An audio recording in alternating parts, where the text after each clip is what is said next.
So this is going to be a brief video, but I just wanted to use this as an opportunity to just kind of highlight some mental health issues that I struggle with every year, and also just to bring an awareness to it in the sense that, like, anyone who's watching my channel, to just realize that you're not alone and that there's other people that are struggling just like you.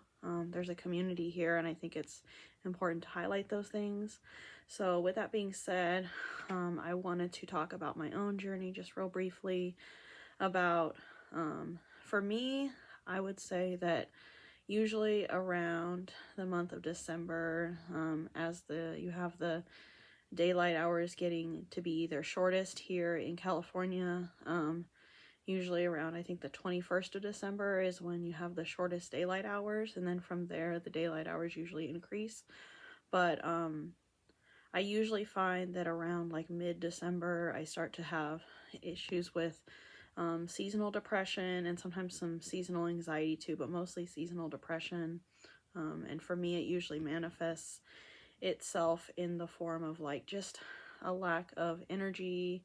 I just feel like I'm not enjoying or taking as much excitement in the normal activities that I would enjoy with family and friends and stuff like that. And it, having that perspective of knowing that like it is a seasonal thing and, kind of like this too shall pass does help. But this year especially, or this past year I would say especially, and then into this new year, I felt like it was especially worse for me than it's been in the past, regarding probably a few factors that kind of added to that. Like I said, I struggle with seasonal depression, and usually it starts sometime in mid-December and then usually carries over into like January and February usually. So it usually coincides with kind of the weather, and also the daylight hours definitely affect it.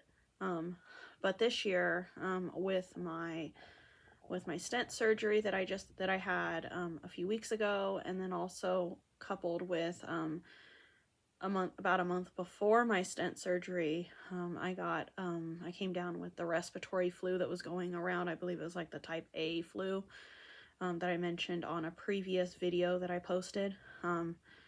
I think just those factors combined, the anxiety of my upcoming surgery, coupled with getting over being sick, I think just added to that seasonal depression that's already there.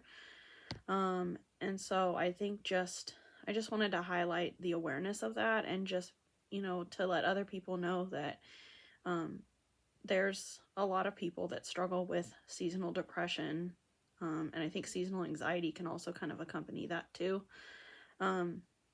There's nothing wrong with you for just because you're struggling with depression doesn't mean there's anything wrong with you in the sense that like you're broken or that you need to be fixed. Sometimes it's simply that sometimes it can be a chemical imbalance in our bodies where maybe we need to up our intake of certain nutrients in our diet. Sometimes it can literally be weather changes or not feeling good. Sometimes it can be a combination of those things. And I think that it's important to just be kind to yourself and not think like, oh my gosh, like I'm the only person going through this. I'm all alone. No one else will understand. I promise you there's a community for people with seasonal depression. In fact, there's even a condition called seasonal affective disorder. And that is something that I definitely struggle with. And I think that there are things that can definitely help, nutritionally. Definitely sometimes taking a vitamin D supplement can actually help with those symptoms. And also just, I think, spending time with family, and also just keeping that perspective that, this too will pass, and it's only temporary, and it's not forever, and it truly is for a season, as the name says. And so I just wanted to say that and to highlight that and to encourage anybody who's struggling with seasonal depression that you are in fact very much not alone.